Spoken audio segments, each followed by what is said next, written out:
When did you start recording? I didn't even know we were going to start on this sort Oh of thing. no! Oh, because you're so shy. Just get on with it. Well, I just didn't even. I haven't had a chance to do my makeup. Nothing.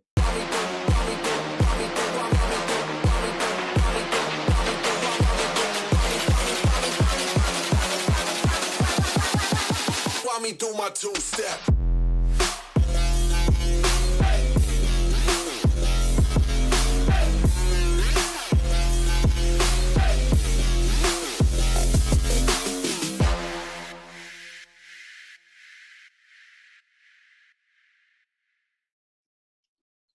And then we just rattle through the rest. What was that? Jack. Hi, Soph. Hi. Does your chair spin? My spin, but I'm wearing these at the minute. So if I spin, I'm going to sort of tie myself up. Unplug. 3, 2, 1. Almost. Welcome, people, to the very first edition, or what's that word? Inaugural. That was the word I was looking for. Bout of the Crowfro show. This is Crow, as in me, as in my surname. Fro, not because of this, and certainly not because of that on him, but because Jeffrey over there is known as Jeffro to some people. And hey, while we're right at the top of the show, we'll explain exactly the whys, the whats, the wherefores, and the hows, and so on. We should put a thanks out to a number of people who've been working very hard behind the scenes, along with Jeffrey and I, of course, over the past literally week, when we thought, we're not really doing much, are we? I mean, we were sort of doing much, but we're not really doing anything productive with a long-term goal. Well, so hang on. I've got to say, I just got to jump in at this point. To be fair, I was flat out. You were on the DIY tip, weren't you? This was the last thing I needed, really, is you jumping on, giving me more work. But because you're a mate, you know, and I feel like I owe it to you. Here we are. Here I am. Appreciate that. So with a decision made about a week ago to say, shall we, you know, this thing we've been chatting about for ages, Jeff and I, about doing something outside of arena cross. But we thought, shall we get on and do it with the wonders of technology and such? Getting some help from various people, including a little bit of advice from Matt Bates, because he knows about these things. Lots and lots of help from a young lady called Grace Weddle, who is amazing behind the scenes. Thank you, Grace. And then all the work from Graham, and then also the intro to this show that you will have just watched, because we're pre-recording this, which I'll explain in a moment, from Mantis Pro Media, Sam Pascal, all the photos that you'll see from John Strimpton from Mantis, and also Amber from News Creative. So there's the thanks. Is that? Well, it's the big thanks. And it does have to be a big thanks, really, because without those people, we'd look more terrible. This is the self-deprecation bit that I always bring in, but you know. I'm going to get a violin I'm going to get a violin punch board. But yeah, this is Jeff's and mine thing, because we've been talking about it for ages. We've been talking about professional sidecar motocross. That's still yet to happen. Maybe this will be the catalyst for that. Yeah, do you know what? I think that's the sole reason you really pushed this thing, because you've been on to me so long about like doing that. And that's one of the reasons, Jeff. The sole reason that I'm doing this, the sole reason that I like to be up on front of the mic, is because it's all leading towards Strictly Come Dancing. I'm not going on there with you on that. I'll gladly be, you know, when they pan round to the guests in the audience. And you'll be the guy gushing in the corner. I'll be like that. You know. Tess will come over and, you know, and cheer. It's all right, Jeff, it's all right. It was all for you. And ask how I thought it went. And I'll just basically say, as it was, absolutely dreadful. And he's been practicing those pirouettes for like 3 years at Arena Cross, and he still haven't got them nailed. They've been worse this year as well. That one I got. Getting old, mate. You're getting old. Hey, so the reason why and what is this exactly? Well, the why, because we've been chatting about it, is why not, but also the why, Jeff. What's the reason for us getting together online like this? It gets killing all the time. We've got so much to do right now, and on top of that, and of course, the other reason that really pushed this forward, I think, for us, is we said, look, now's a good time to do it, but also then the NHS angle came into it. I think we really want to push on and do some good for that as well. So maybe we should do the official intro, which is what we probably should have started with. My name's Matt Crowhurst. This guy's called Jeff Perret. We host an incredible action sports series called Arena Cross, which is shall I do the full arena cross? Are you ready? Why don't you put yourself in that moment. Get yourself in the zone like we do backstage before we go. Man, you know what? I actually can't, because you know when we thought we should probably rehearse this show, and you were saying earlier, let's not. I can't. I have to be on the stage. First ever mixes are just done. And then I've got to go up, and then it just kind of all that. I'm not one for trying to get it too scripted and too much planning. Exactly. You got to go with the flow. That's what conversation is. As I said to you, Matt, you don't go into a pub, and there's going to be a lot of pub references throughout this show. A, because we're British, and secondly, we're all missing it. But you go into a pub, and you don't go, right, I'm going to go in there. I've got my plan of attack for conversation tonight, and I'm going to talk to them what I'm going to talk about. No, you just go in there, sink a few, and go with the flow. Sink a few. Apparently, Jeff is waiting into the other day. I am decided, but I am gonna, when we do the second part of the show and speak to Dan Reardon, I'm gonna quickly shoot off and get some alcohol. You need to quickly send Jonathan Rea a message, because he just pops up on my screen. He is waiting. Johnny, right. Let's do a heads up of the show. Okay, so every Thursday, which is right now, just after the clapping for our carers at 8 o'clock on Thursday, which is a very, very needed uplifting thing for everybody, not least, of course, those incredible people working on the front line in the NHS. We thought, you know what, we can do it then, because at the same time, we're setting up a Virgin Money giving page, and because it's fresh in the mind, because of all that's going on in the crazy world right now, because it's fresh in the mind, because we all come in off the street, giving our NHS crew the props they deserve. We're going to be pushing you to our charity page, our Virgin Money page, and the links will be various places on the page and pop up on the screen as well. And that all goes to the NHS Charities COVID-19 Urgent Appeal, which is just keeping our incredible, beautiful, magical, wonderful, unique NHS still going and still looking after people. Yeah. Your donation will mean your name will go in a pot. We'll pick out someone at random at some point between now and next week's show. We'll make you aware of when that is as well. You get goodies. Okay. That's why it's great doing this show with you, because you're great at all this stuff. I'm a professional. We're going to get Johnny on here, but here we go. He sent me a screenshot saying, "Please wait. The meeting host will let you in soon." He's waiting on you. I know. I will. I'm not just playing hard to get, Johnny. We're just finishing our intro, and I'm just trying to figure out whether we've ticked off all the boxes. Crack on. This is just like we're doing this. But we haven't got an arena around us. AX, when there's stuff going on and we don't know really what, but we just roll with the punches. I refuse to join TikTok. I refuse to join Snapchat. Technology is cyclical. Pages will come back. Yeah, so just sit tight. We'll be back on Commodore 64s before you know it. Now you're talking. Right. I think that's all the props done. You know what we're going to do? I'm going to hit pause on the record. Make sure we've saved this little bit. Okay. End the Told meeting. you we're making it up. Okay, I'm going to do that. There he is. And where is he? Jonathan Rea. Yes. That was more of a challenge. That's the most challenging, stressful thing I think I've ever done in the last 2 or 3 years. Just trying to get hooked up with Johnny on here. This is our virginal outing, which you're helping us break in. So the technology hopefully will bear with us, and we're in. So welcome. So you can hear me? Can hear you great. Can we hear Jeff? Loud and clear. I can hear him loud and clear with those dulcet tones of his. Hey. There we go. Yeah. So how are you, mate? Yeah, pretty good, man. Just pretty much like everybody else in the world, although it's a strange situation because all different countries have different rules and regulations about how we sort of adapt to this virus. But from a racing point of view, it's just strange because you don't know the target point of getting back to ride. So just trying to pass the days with 2 crazy kids running around. So I've actually coined a name for this section of the show. We can call it COVID catch up. Is that a bit insensitive? But it might be a bit.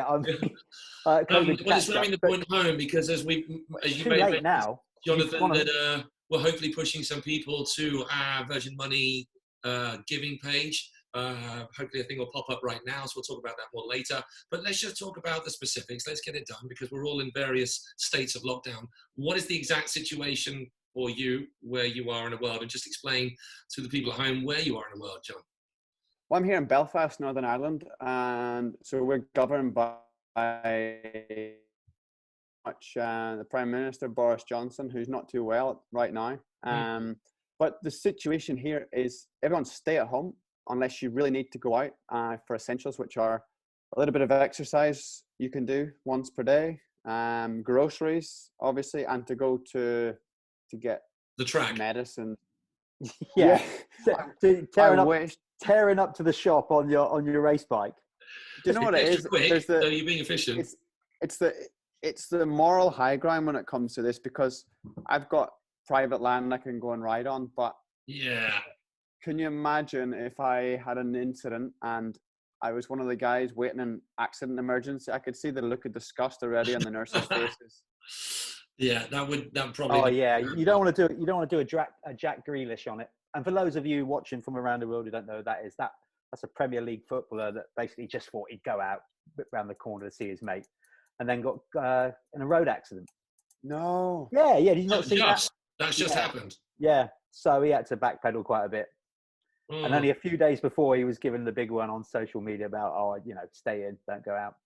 Yeah. Well, do you know what? I went riding to an awesome sand track we've got right by us, and I went riding on Wednesday, maybe your post. 18th of March, right? And I got ridiculed by all the Italians who were like about 2 weeks in front of us, and they were obviously locked in. But at that point, we were understanding the virus was coming, and it was very early stages. So I was like, well, hey guys, it's not the same everywhere in the world. I understand, following some of the guys in the US, there's a lot of guys still riding motorbikes. They're outside a lot more, so it's just different everywhere. So I guess you just have to.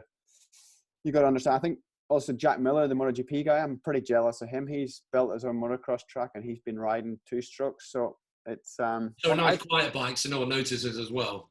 That's it. But I've built a little back garden mountain bike track for the kids. So I'm just thinking to get a couple of doubles put in there for my mountain bike. Oh, the kids thing. How's the kids thing with you? Because I'm maybe not to the same degree as you, Jonathan, in terms of toys, but we've got mountain bikes, we've got BMXs, we've got skateboards. Just got my youngest on a little trail gator, those things that hook onto the back of the bike. And just yesterday, I braked a little bit too hard, and the kid went over the handlebars. Oh no! I had one of those incidences where I'm going to be in A&E because Daddy's an idiot. That's how you how you educate them, though, Matt. Get them toughened up early, man. Are you conscious of being careful with what the kids do and don't do because of I don't know what the health service is, what the sort of pressures it's on under out there? Not really. My actual little sister, she's quite close to it because she was finishing her last year at uni in a nursing degree, and she got pulled out of that literally she was just about to graduate in a couple of months, and she got pulled out of that to go in the front line. So she's actually in an intensive care unit in a hospital close by now. And yesterday was her first day, but she told me that the hospitals here aren't actually that busy right now. There's a lot of coronavirus patients, obviously, and a lot of deaths that are happening, but the hospitals aren't overrun just yet. Now that, of course, I don't think the UK's hit its peak right now, but Okay. I've got a very quick question. I want to know, Johnny, did you build the track in the back garden with your own, your own bare hands, or have you got a little mini digger that you've done it right, or did you get out there building stuff like back in the days, like BMX jumps? Do you know what happened was it's the ground right beside us. It's a tree plantation right beside us. So it's not technically my property. Excellent. Perfect. Brilliant. Don't dig up your own garden. Like it.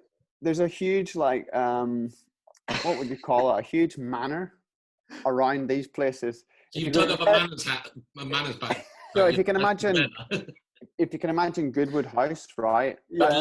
That's right around the corner for me. I could go do that right now. Right.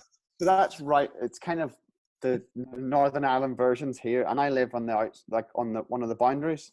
So they've got this tree plantation, and my mum, there's a gate from my place into it, and my mum decided to take the leaf blower in there and just blow the leaves out of the way through these trees. And then I thought it was still bumpy and stuff, so then I end up taking the the rake and the spade and the shovel, and now it's like it's. Oh, he's done it right. Fair Oh, play. I've He's done it I've done himself. it proper. I've done it proper. So I love the fact that we've had an early confession out of him as well.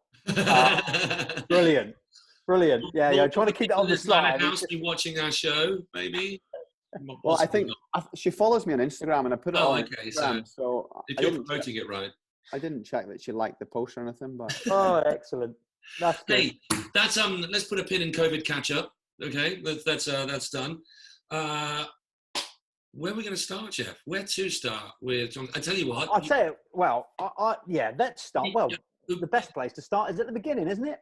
Yeah. I mean, do we need to wrap up? Where should we get to the point where how this is affecting Jonathan's season in terms of where he's going, or should we talk about that now, or should we start at the start as you suggest? You call it. Okay, and I'm going to go at the very beginning. Let's start at the beginning, because we come round to that. We can get that in the end. So, Johnny, obviously, there's loads of people out there that clearly know who you are. You know, you've had so much success and whatnot. But I'm sure there's still quite a few people from the road racing fraternity, you know, fans or whatever, that probably don't fully appreciate and understand your background and how you got into motorcycling in the first place. So let's just go back to the very start. So as a kid in Northern Ireland, how did you get started on motorized two wheels, basically? So my dad was a road racer, if you like, the more specializing in the Isle of Man TT and the Northwest 200s. And he was pretty good. You know, he won that. And I was always brought up around a dad who won races on a Saturday. And that the way my kids are, I was brought up, and I was trying to get in the mix with the mechanics. So obviously I wanted a bike, and you can't ride a road bike at that age. So I got a motocross bike. In fact, I got a Telejet 50 for my second birthday. Oh, yeah, that's a popular one.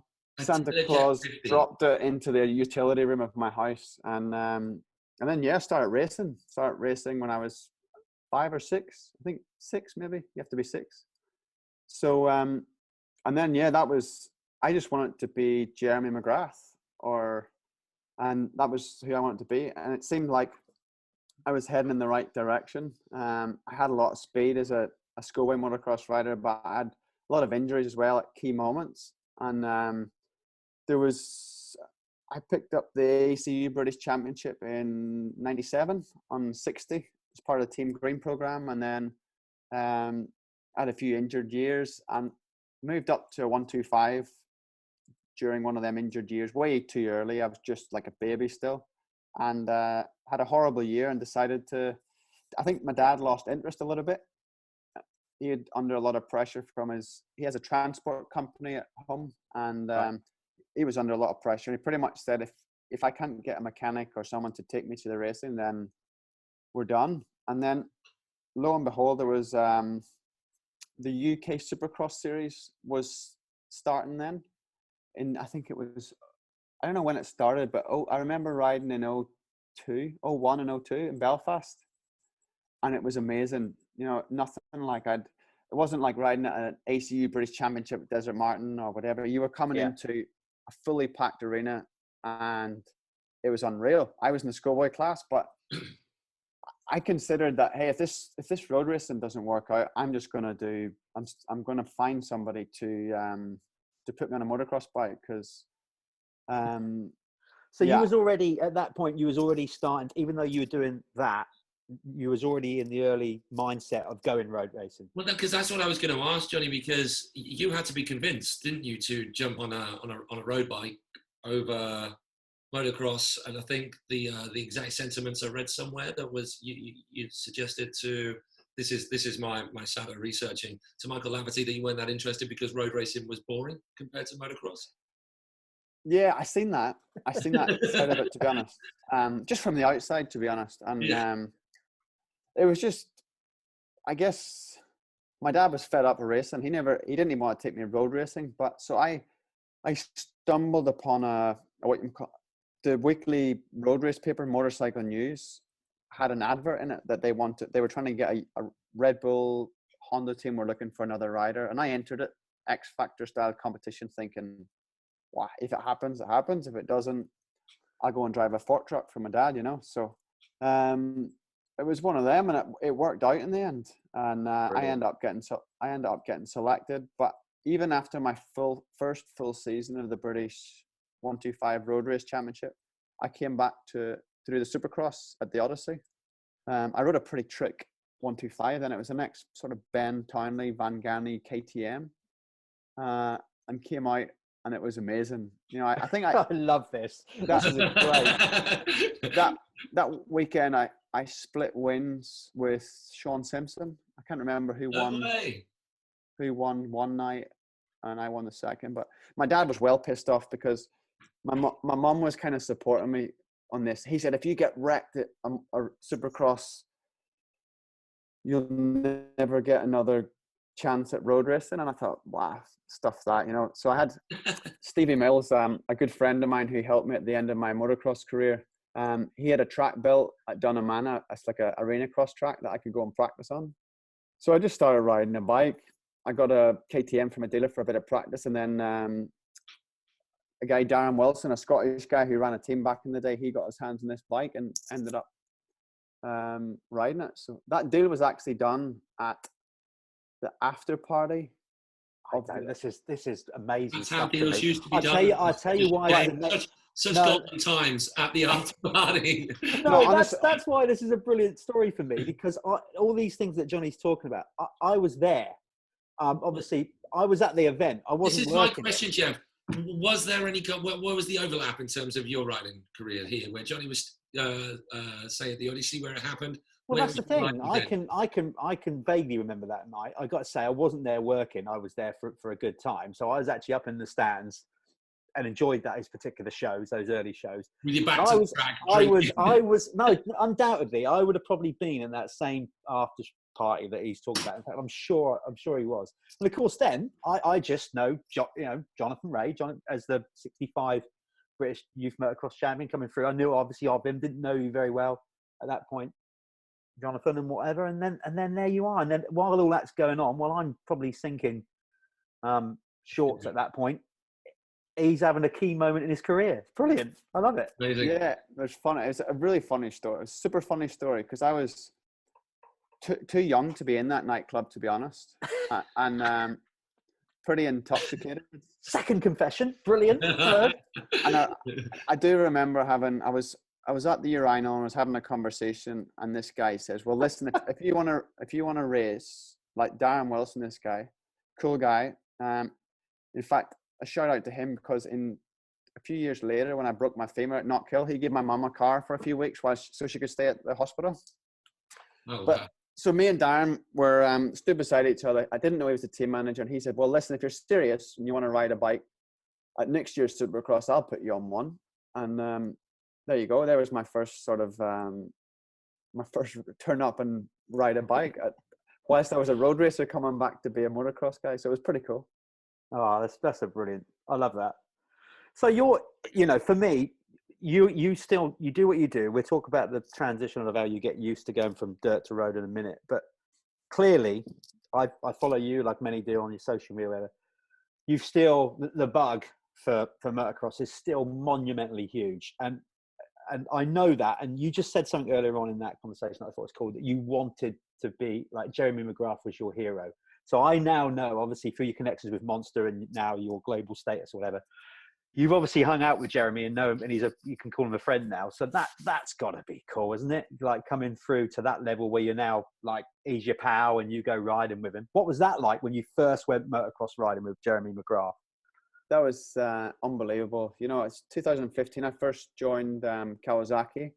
Spent lots of years with Honda in my superbike career, and then moved to Kawi and pretty much dominated the season. So halfway through, I'm like amped. And Steve Guttridge, the Kawasaki Europe operations manager, and the guys from KMC America called me up and like, "Hey, do you want to ride with Jeremy after Laguna Seca?" I was like, "Really?" I was like, "Yeah." I said, "Oh, that would be so cool." And then I said, "I tell you what, I would love to do a helmet swap with him because he's like my ultimate hero." Yeah. So anyway, we got there, and Kawi had prepped us bikes, and we rode at Pala in California. And it was amazing because I was expecting, you put your heroes on pedestals and you think they're like untouchables. And Jeremy's just such a cool guy, like a really normal guy. And but he's obviously got legend status. And he invited me out to his ranch whenever. I'd be there and whatnot. And we keep in contact a little bit, especially through social media. But he's complete legend. I remember, was it 93, 94? He brought that VHS out, that Showtime. Yeah. I was going to ask you your favorite. That was going to be one of the sections. Favorite MX videos or bike videos, but generally you get the lifestyle with the MX. That Showtime one is a belter. That is a belter. And you know what the other good one is there's a couple of good ones. Was I like the Alpine Star one they done the beginning, because they followed. I don't think it's available now, but it was incredible. It followed all the schoolboy kids like Tomac, Ian Tretto back in the day. Remember? God, there's a name. God. Barsha was on there, like all these fast amateurs. And then more sort of close to home, my mate Gaz Price did a lot of videos, and he did like a next generation series of. Yeah, that was good. I think nice one, Gaz. He did a good job with that. I think he did 2 or 3, and to be looking back now, the actual production was terrible. But you know what? I'm only racing superbike to fund my motocross dreams. So. Hey, let's jump along. So, where did we get to? We got kind of to the mid 2010s, 2007, and let me just. So we've got runners up on British Superbike. We've got runners up on Supersport World Championships in 2008. And then there was a little bit of spell where you jumped up a gap, but it took till 2015 for that first title. What happened in that spell? What was the steps that you were taking to get to that point, to that first world title win? Oof. Well, to be brutally honest, the Honda I was on wasn't like a world beater, and the first years I got there as a rookie, the bike was pretty good, but the team I rode for were incredible. They had no support from Honda from technical point of view. They give them loads of money to go racing, but we were racing against proper good factories, and they were such a good engineering team that they did everything themselves. They like machined. It reminds me of Steve Dixon, what he's doing at with his 250s. Oh, yeah. I'm glad you noticed that as well. They just did everything. Yeah. Like they designed their own swing arms, triple clamps. We made our own. Instead of just buying the best parts and using them, they tried to do it themselves. We had an electronic package that we developed in-house. So I think them years taught me a lot, but also we got left behind a little bit in the latter years. Honda really, they put all their emphasis in MotoGP, and then trials of all things. The money they spend on like indoor trial is ridiculous. So for you can't imagine the budget to go and do the indoor trial is the same as like a world motocross team. And then I think just this year they're coming back to take it serious. But Kawi have been there in a good presence since 2012. They've done really well. And so when did you make the move? So end of 14. End of 14, okay. End of 14. And then I pretty much won everything since. So the bike and the team are just that good, you know. And obviously I got to a point where I was ready for that change as well, because I was developing as well, so it came at a perfect time. And it all at the right time. It's funny, I mentioned Steve Guttridge, who was he was, for example, the Team Green schoolboy manager back in my youth days. He was indeed. And do you know what? He's now the Kawasaki Motor Europe's operational manager. So I speak to Steve about my contracts, about loads of stuff. So it's really cool because I bet that contract's better than it was for Team Green on motocross. Yep. Yeah. Yeah. Fair play. Yeah, Steve's a good guy. Eh? Well, you and I both deal with him, so yeah. And that jumps us along. So that first, I think, obviously, people who know you and even people who don't know one of you will know that you are, as we say on paper, the most successful athlete in this class of bike riding in terms of not just the titles, but the actual number of races that you've won, having won the most out of anybody in that time from 2015 to 2019. It's kind of a long-winded question, but aside from a good team behind you, what does that take as an individual? Like, what are your thoughts after that first title? Yes, you want to go and win another one, but then everybody's gunning for you. You're not a newbie, you're not a rookie. How do you keep that momentum going? What's, in general terms, if you can put it in general terms, what is the process to win that many titles and that many races? Oh, it's a long It's quite a big question. Sorry, but, I mean, if I had to put one thing, it would be consistency, and also nothing's ever good enough. You know what I mean? When I won my first championship, we didn't throw a huge party and invite all my friends and think, wow, I've made it. You know, it was about, I have to win again. And then when you won again, it was almost like, right, that's the fear comes from not winning. So just now, last year was one of the toughest years I had, because I had a rival that was super fast in the beginning of the season. And then to win now championships all different ways, like from the front, you know, in a bit of a battle, and then from winning from behind last year, it just makes you even stronger to know that you can do any situation, really. So, but just everybody, you know, everybody's at a high level. I do think a lot in road race is where it differs from MX is you need a good bike to do well. You know, you can't have a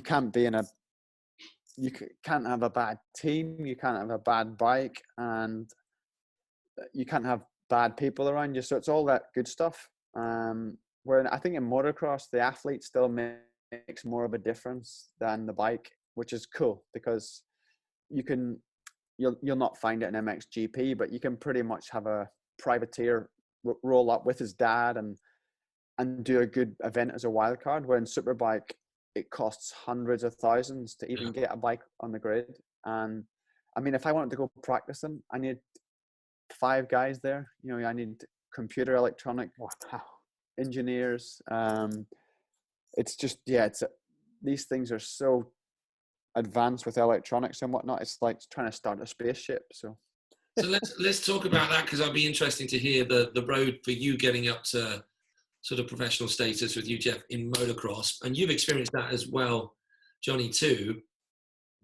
What is the path for someone to go full pro in each of the different classes of bikes that you can ride, off-road and on-road? Because one thing, I went to Manly Basin this year, listening to Jeff's dulcet tones in some windy shed somewhere. And I didn't realise you were there at that point. Well, people explained to me that in MotoGP, and I wonder whether it's the same in superbikes and similar. He said you've got the top 10 who are doing ridiculously well in terms of making a living, and then the potential for making a living just drops off a cliff after that. And it seems that the higher echelons in whatever field you go for just keep getting more and more out of reach. Is that something that's become more pronounced over the years of sport in all professions, as you guys see it? And how do you get around that if you want to get into sport professionally?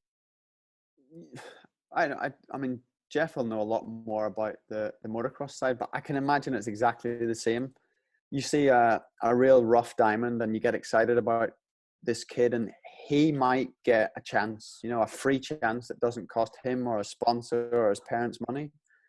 But then he has to deliver, because you got this problem that even in motocross, it's bloody expensive to do a season. So yeah, because it's not, you know, you can get as much free stuff and bikes, but you still got to put diesel in a truck and pay for hotels and entry fees, and it's an expensive season. So what you get now, which sucks about sport, is you get a lot of pay-as-you-go rides. You know, people coming and paying, and in road racing that's becoming more and more. And it definitely is in motocross as well, Jonathan. Yeah, that's it's an issue, like you say. It's making it more and more difficult. You mean just people with the cash ready to go? I know the only people involved. Is that yeah, as you go? Yeah, pretty much. Like, for example, if you're I think, I'm not sure because I haven't been there and done it, but you know, I've been touted around in the World Super Sport Championship that even the championship winner from last year was having to bring 6-figure sums to a team to race. And, you know, that puts him in a really good team that he has the good potential to win a championship. But, you know, it's a tough one though, isn't it? It's a tough one because obviously the teams need the money to keep running and developing. And with that. That's where it becomes really difficult. You know, the teams need to find the resources, Matt, to go racing. You know, so if somebody looks up and says, "Oh, look, you know, we're coming as a paid rider and we're going to give you this much to help run the team and arguably a top rider ahead on top of them," it's hard for a team to refuse that kind of money. And is that because the events, the various series and the various contests, they're not big enough in terms of the return on investment for a team, for a sponsor? So is that the problem? Like, there's not enough people going to these events. There's not enough people watching these events. The events. Most probably. Like, I would doubt that any race team in the World Championship in road race make money. You know, they just get by, and but it's they need the money to make it go. And if you're a full factory team and you have more resources to put into marketing and finding sponsors, then you might get by more. But if you're a private team, it's you need anything in it. It's all to do with the numbers. You know, we can bang on about Premier League football, you know, and obviously the extortionate amount of money that those guys earn, it's not their fault. They're talented at football. They're getting paid that money because the money's in the industry through TV rights to justify paying that. You know, like what you do, like Jonny, is obviously, you know, we're all from an action sports background, motorcycles, whatever. So we appreciate, you know, we're not going to have a crash, roll over, and somebody's going to bring on a bucket and some freeze spray and you're back to it.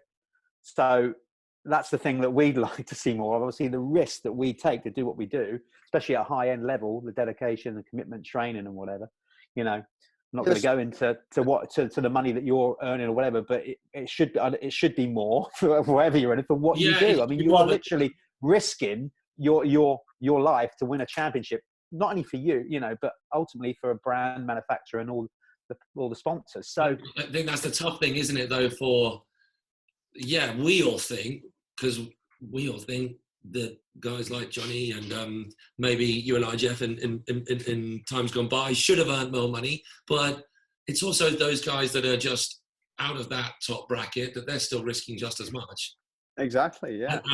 And they don't have that backing, so it's a painful fact about sport. Is there a way around that? Because of course, Jeff and I, we talk about a lot with what's been going on within our world and arena cross, and how we make that bigger, how we get more people involved, how the industry gets more involved. Is there a way around that in road racing and circuit racing? It doesn't seem like there is, because it's just point blank expensive.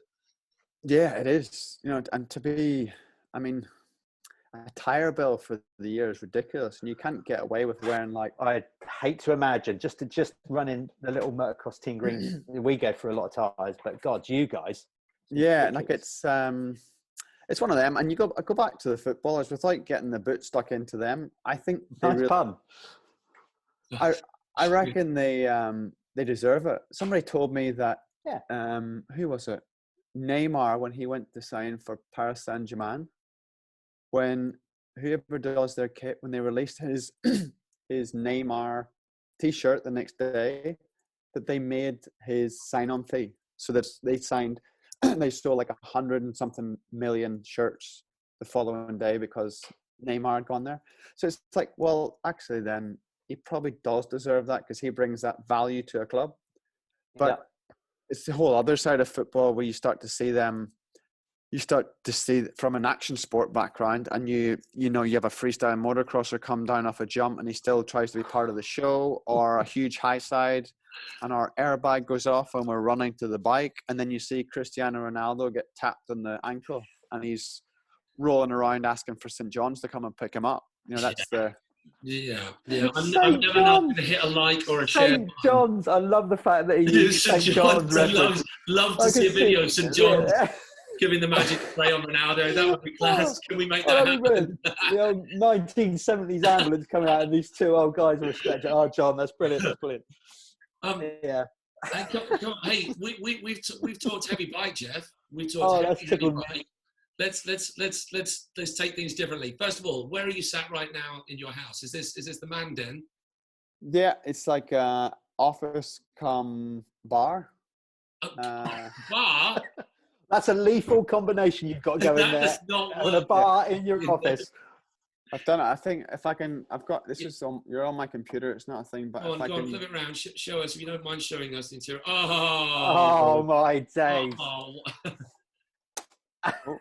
Mate, I can't match that. What I am going to do though, I'm just going to go off out of ears for a minute because I'm going to try and do a simple. I'm not actually doing this in our little workshop, and I feel like I should outdo Johnny at this point. He's got his world championship in the bike there. Over here, what I've got is, there it is on the frame. That is a 1992 CR 250 two-stroke that is just about to begin a revamp. So there you go. You know what's cool? Is that? I like your set of Tommy's kit in the background. Yeah, Tommy's up there. So obviously I've got all the. That would have been his rookie year when he went and rode for Molson, was it? That would have been it. I think I got that off of him. Right there. Look at that. I got him off that British Championship not long after the GP. We got Villeman, Coppins at the end, and I've yet to get around hanging the others up at the minute, but I will. Do you sometimes come down to your unit with a bottle of red and just try on all the outfits and dance around? That's why I pinned them. That's why I pinned them to the wall in the end. Just stop me You've doing got to it. stop doing it. Yeah, that's why I did that. Anyway, yeah, that's nice. I can't quite match Johnny's office there, but I thought I'd show you that. That is one hell of an office. Okay, so outside of riding bikes, off-road or on-road, and including bicycles, because we know you like to play around a little mountain bike action, what else do you do? What other sporting activity or otherwise does occupy your time when you have it, like kind of most days right now? Not a lot, to be honest. So what's a day-to-day in the Rea household these days? So I like cycling. Do a lot of cycling. Are you also doing that indoors at the moment in front of a TV screen? Pretty much, yeah. Yeah. And I like, what else? I don't like too much else. I just like anything with two wheels. And I like cooking. Nice. What's your speciality? What's your speciality if your go-to? Oh, do you know, I just love steak and chips. Brilliant. Classic. So there's that one day a year which you really, really love. That's that steak. I do something job day. Yeah. If you check my Insta, I did my own sushi today. So I did the sushi rice and put sushi all together and did a nice couple of sushi rice. My kids like that. If you get an invite to be on like a celebrity cooking show, then are you gonna get on there? Oh yeah, definitely. That's what I told my. Excellent. Come on, signal. Come on, Johnny. Come on. Get back in the zone. We just lost him for a bit. He's back. He's jumping around. Okay, sorry. Were you just about to say you've instructed your manager to try and get you on some kind of celebrity cooking show? Yeah. So when no, you have not. Have you really? Yes, that'd be amazing. Not instructed my manager. I've got a publicist here in the UK, Joanne, and I said we were talking about things we'd like to do, and she said, "Oh, would you like to go in? I'm a Celebrity and stuff like that." I said, "No, I want to go on MasterChef." Oh. Okay. Jeff, can you? I'm going to John. Listen, yeah. I've got to go to Johnny's place. He's got a brilliant office with a bar in it, and I might be able to convince him to cook. And then when we're done with that, we can jump over the neighbour's garden and build more BMX jumps. I think we should do the bar after the BMX jumps, though. Yeah, probably a good idea. Hey Jeff, can you guess what I'm going to ask Johnny now about his publicist and what connection she has to see if she can help me with anything? You know, remember the intro? Yeah. Go on, shamelessly. Well, Johnny doesn't want to go on things like I'm a Celebrity, and he wants to do MasterChef. Has she got any connections with Strictly Come Dancing? Because that's what all this is leading to. That's the only reason. Oh, really? Yeah. I just want to make a point before this goes any further. I'm not sure, if this show will be of any success whatsoever. Obviously, a guest like you and Johnny's helping, but Matt, I don't mean to piss on your fireworks, but I just don't think you're quite a big enough name yet. Screw you, okay? Matt, you reckon you can dance then? Oh, he knows I can. Jeff, you know I can. You're just bitter and jealous right now, all right? Well, listen, I hold no candle to your dancing ability. I put my hand up and say, when it comes to that, you are far superior, the alpha male. I'm not even superior than you is not much compliment. No, true. Anyway, True. we digress, and we promised we wouldn't digress while we've got a guest on show. You bloody so we've started it. Talking all right, about this your is done. stupid pipe Okay. dream. So here's the shout out. When I'm on Strictly, I'm going to put a good word in for Celebrity Master Chef for Johnny. That's cool. So that's sorted. Move along. We were going to go a little bit left of field. Hey, let's just do a time check. You know what? We said we'd limit this to half an hour. We've been going 45 minutes at least. Yeah, well, it's easy to talk to Johnny, isn't it? Yes, easy to talk to Johnny. So many other things. Before, I got one more real quick question for Johnny. Go. Because I really want to know this. When you obviously go and race motocross, whatever, how does that? I know it's motorcycling, but how does that sit with the team and stuff? I know you can get injured doing anything, but surely you got to be a bit careful with that, or not? Yeah. Actually, contractually, and Steve will know this, and my team manager knows that I can't actually have two wheels leave the ground, which means You said that before. I can do dirt track and supermoto and stuff like that, but Flat track. Flat track. Yeah, but obviously they know the story. They know I'm a motocross guy, and I've done a lot of motocross, so it's Well, I didn't realize it was that stingent, that serious. No, I think I asked. Monster did a YouTube documentary, and they sort of asked my team manager about that, and they said that he just gives it a by ball. So I think if I can show you, I had a crash 2 years ago. See this finger? Oh, that's not great. That's not the toenails from my crash. Oh, what's happened? So I crashed at a little track in Spain, Valgogina. It's a little tiny sort of supercross type track, and I just a stupid little crash. But there must have been some glass in the dirt, and it just opened my finger up like a sausage on a Barbie. And the first person I called was my team manager, and he was like legit. He was 3 weeks before the first round of the championship.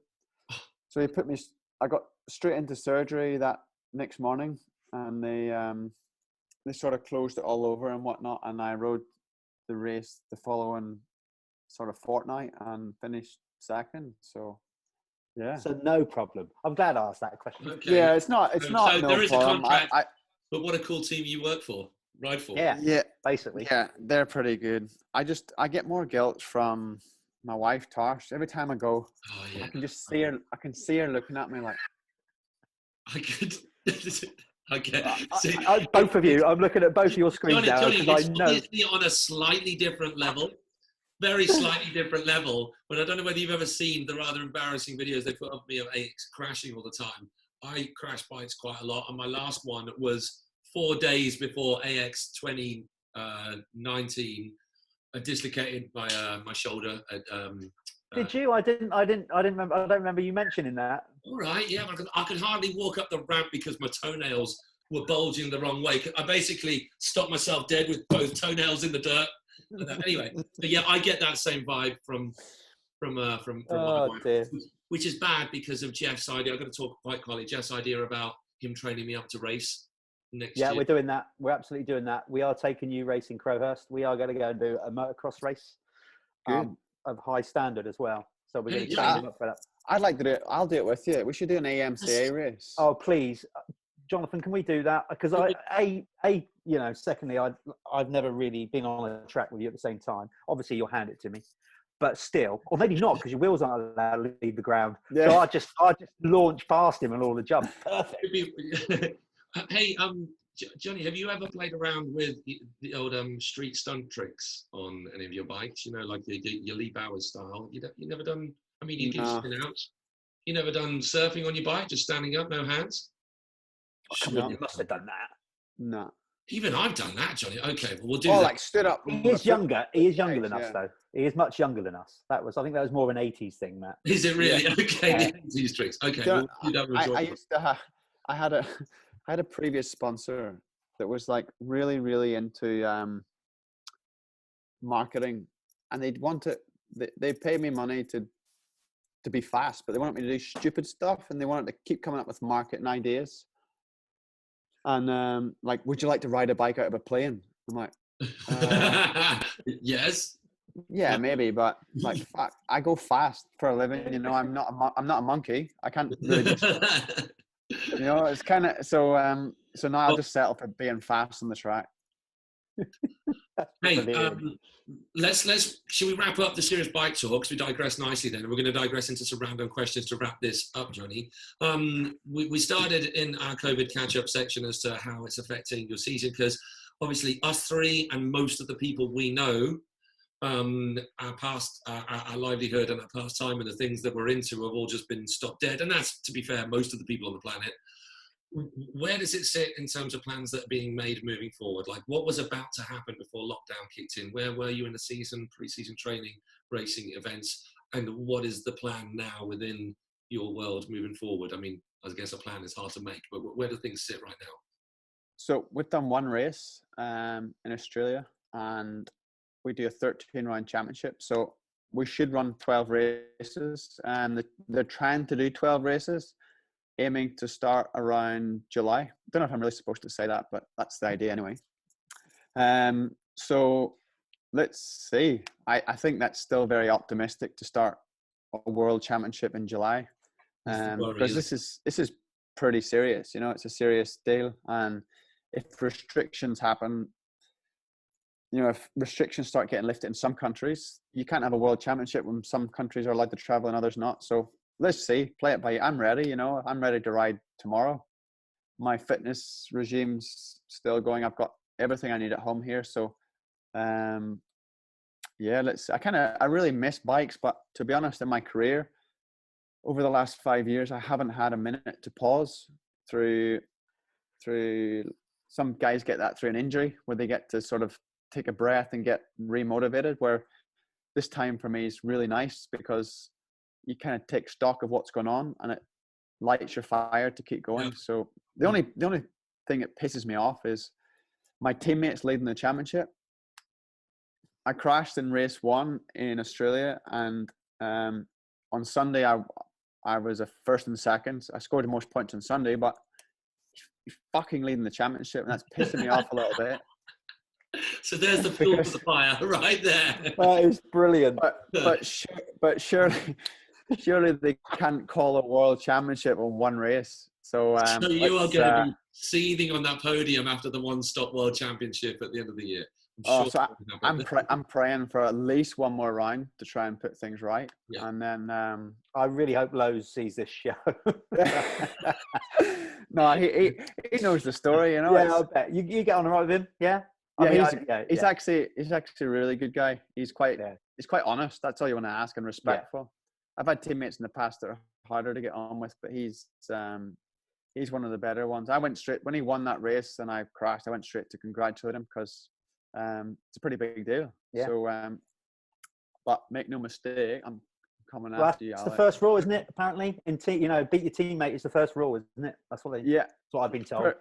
Pretty much. So, let's see. I hope sport gets back because I'm missing what to do on weekends. Yeah, aren't we all? Jonny Rea, it's been amazing. I've loved chatting. I wish we could go longer with these.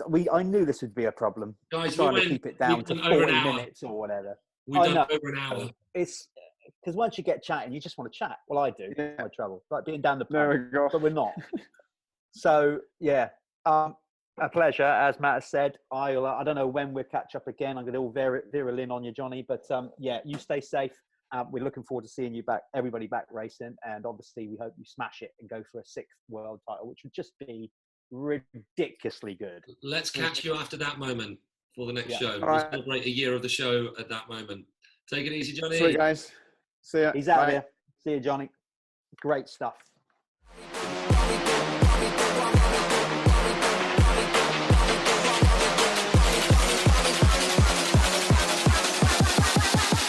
Me do my 2-step.